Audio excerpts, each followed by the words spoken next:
I first was using tobacco in 8th grade. I was using chewing tobacco, cigars, and cigarettes. But it wasn't until my freshman year of high school that I was really introduced to vaping. I was juuling. It was my first Friday night football game, and they told me to do that I'd get the better seats at the game. So for me, it was just a way to fit in, but it quickly became a stress reliever that I was very dependent on.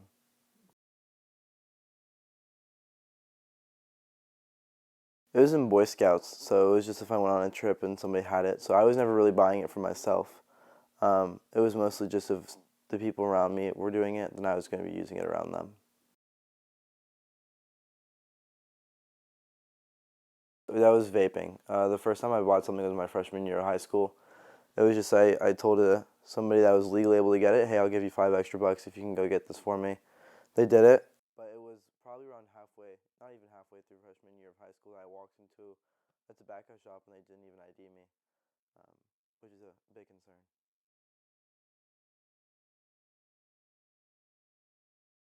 I was definitely a little bit nervous because I was more nervous that I was just going to get kicked out and I wouldn't get anything than I was to get in trouble, really. That was my biggest concern, is that I'd have to do the walk of shame walking back to the car.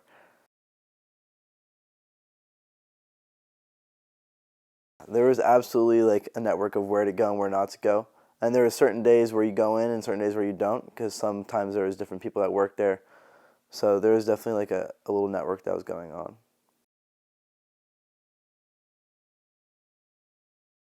So it was just a head rush when I first started, it was that buzz.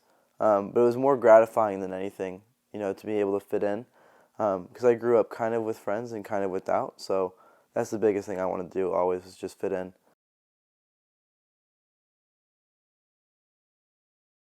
I never thought I was addicted the whole time I was using. I never realized I was addicted until I was in rehab.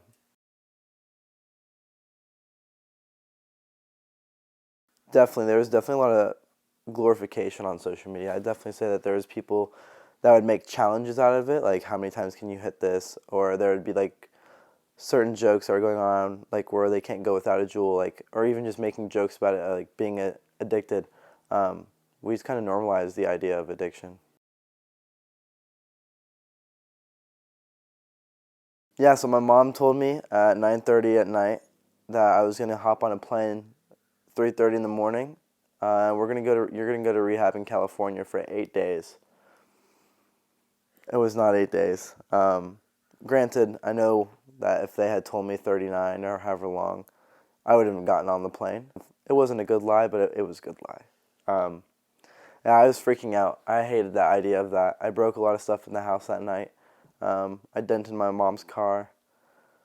I was just not a happy camper that day.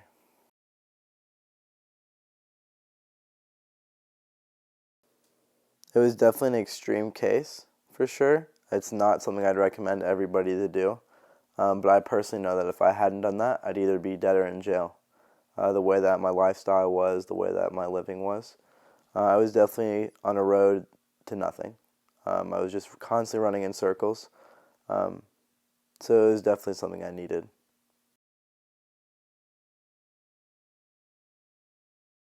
I had a pretty expensive addiction. So I do about a pack of pods a day, which is like $15, 15, $20. You multiply that by seven, on top of the other stuff I was doing too, it's like $150 a week almost.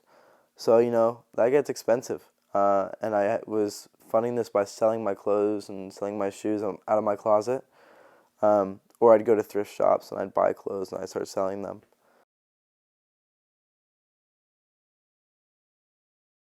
Withdrawal was very potent the first 2 weeks of being there. It was very intense. There was a lot of anxiety, a lot of tense muscles, so my back was constantly hurting. I had insomnia, and sometimes I was pretty nauseous as well. Um, I don't know if it would have gone on any longer, but thankfully, when you're there in rehab, they have one-on-one psychiatrists that can give you medication for anxiety or sleeping medicine, which is what I needed. So thankfully, they were able to medicate me there. So I don't know if it's a combination of that taking away the withdrawal or just easing it away, or simply just because it lasted 2 weeks.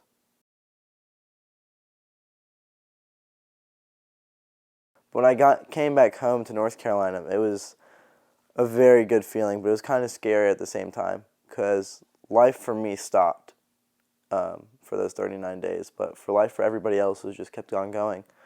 So I had no idea what was going on, and there was definitely a lot that had changed.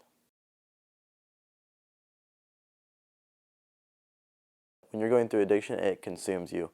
Um, it's such a manifest of your entire life. It takes over everything. The only focus that you have when you're addicted is your fix. You're so hyper focused on that you forget everything else around you, whether it be family, school, money. The only thing that you're focused on is getting your fix, because without it, you feel like you're dying.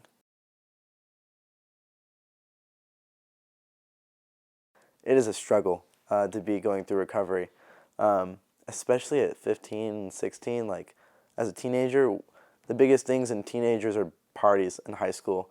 I feel like those are like some of a teenagers' most memorable moments, going to a party and getting really drunk and all that. So as a teenager, especially, going through recovery is so stressful. Every single day is a challenge. You wake up and you just get the mind frame of like, I'm not going to do this today. And there's temptation all around you. There's definitely different stages to recovery also. The first 3 months of recovery are your hardest. They say that you won't forget what it's like to be drunk or high or use until 3 months after. Like, I personally, I'm getting close to 11 months, and I don't even remember what alcohol smells like, or any of that feels like at all. Whereas if I was 3 months in, I remember that very potently, and that's very hard for somebody going through recovery. 3 months in, and they're still like getting the idea of what it's like. It just makes them want to use more. There's a lot of temptation, and also a lot of people don't understand what it's like to be in recovery, so they're just kind of like, well, dude, like, what's the problem? Like, you can't just have one drink. That's a question I get asked a lot. It's like, dude, why can't you just have one drink, like just one hit? Like, I don't see the problem with you just doing it in moderation, and that is the problem. I can't do it within moderation. So we had a home contract. On the home contract, it stated that when I get out of rehab, I'd be sober and clean from everything for 2 months. I was like, okay, 2 months, that's 60 days. After that 60 days, I'm done. Like, I'm going to go back to it. But within those 60 days, I was just like, this isn't not what I need.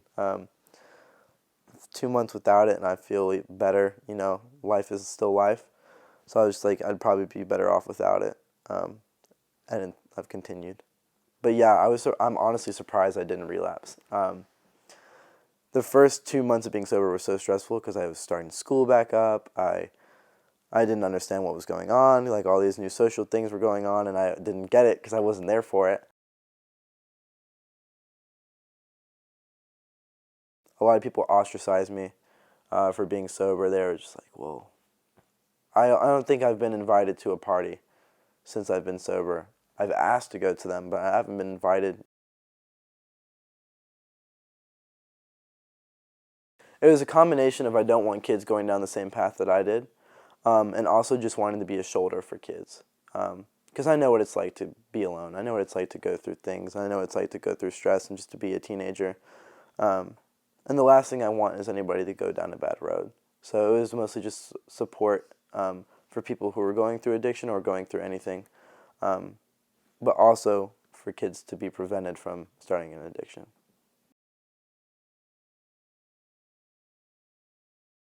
I've heard that a lot of schools are cracking down on it now a little bit more than before. I think a lot of suspensions are going on, which is punitive, which is not what needs to be done. To be suspended for 3 days back when I was vaping, what am I going to do for 3 days at home? Vaping, nothing productive. If they were actually checking IDs, I'd say a vast majority of people would not be able to buy vapes. The amount of times I've heard kids say, like, yeah, I just went to this gas station and didn't get checked. Absolutely.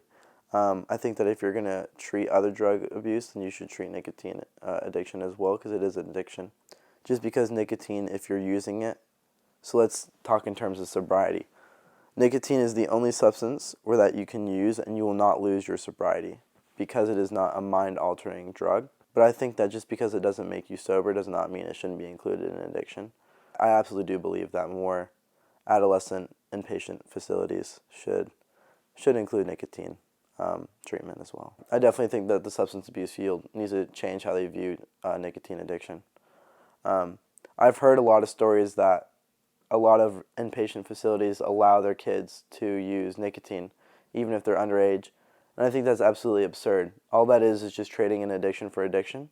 That's why if you go to an AA meeting, a lot of the times you'll see like just everybody out there smoking cigarettes, as just because it's just trading an addiction for an addiction.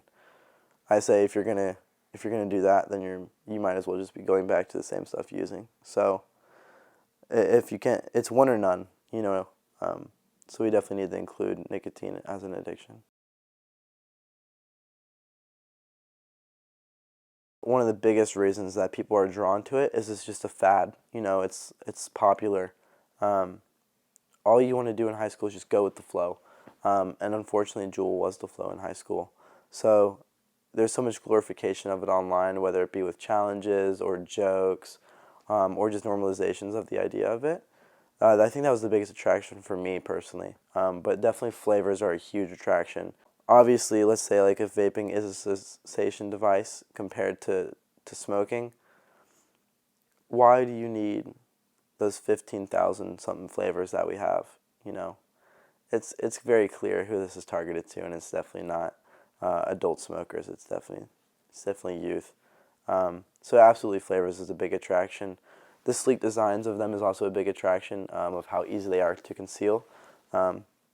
I don't really see the reason why an adult would need something like a USB drive or something that looks like a phone charger or something that looks like a highlighter.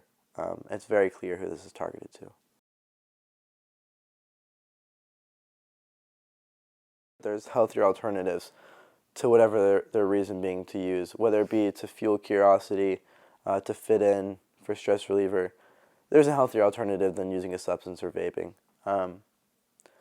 If they don't like food, there's reading. If they don't like reading, there's exercise. If they don't like exercise, there's video games. There's so many things that we can do as teenagers that we do enjoy. So I always try to challenge them. I challenge you to go figure out things that you enjoy. Not only will this help you in terms of addiction, but it'll help you through life. Find your hobby. Find something you like to do that's healthy.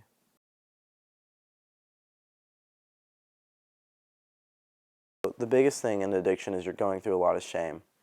So there's a difference between shame and guilt. Guilt is I feel bad for a mistake, so I'm just constantly dwelling on it. Whereas shame is I made a mistake, so I am a mistake. And addiction is just shame, all shame. So the more somebody accuses me of something, the more I'll think, oh, like I am that. I am so bad. I'm a failure. I'm a disappointment. So when you're talking to somebody going through an addiction, the last thing you want to do is be accusatory or be punitive. You want to be very accepting. And you want to be very supportive. Realize that they're human. You know, humans make mistakes. They may just make mistakes more frequently than other people, but give them time. That's the biggest thing I say is if you're a teacher, administrator, parent, friend, onlooking somebody who is going through an addiction is be accepting, be supportive of them because they're going through so much stuff right now and they're going through so much shame. So the last thing you want to do is add on to that.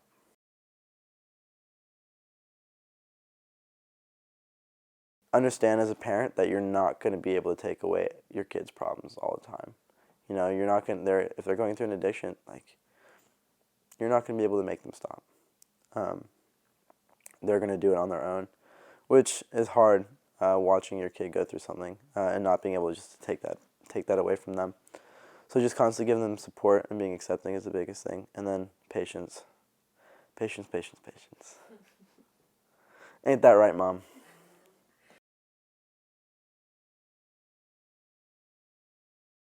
There was definitely times where like my anger flipped to gratitude. My mom came and visited me in rehab. We were going out to eat, and I don't know what came within me to say this to her, but I said, "Thank you, Mom, for sending me to rehab." Um, Typical Luca. What was I thinking? So yeah, I did show some gratitude to my mom. Now it's gratitude. Sometimes there's anger. Still, I mean, I'm human. Also 16, so. But there's definitely times where anger changed to gratitude.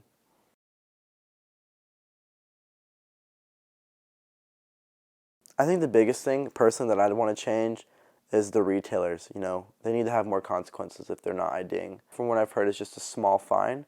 I don't think there's any jail time within it. I think it's just a small fine, which I think is absolutely absurd. You know, they're a business. That small fine is like nothing to them. It's like a paycheck, maybe, not even. So there needs to be certain laws that are in place for restrictions against that. You know, they need to have a lot more punishment if they're caught doing that. And there needs to be more restrictions on getting into a vape shop if you're under 18. Yeah, a little sign that says, "Hey, no one under 18 is allowed in the store." That's cool and all, but is that going to stop anybody? No. So there needs to be more laws. And there needs to be a lot more punishment for places that are selling to underage.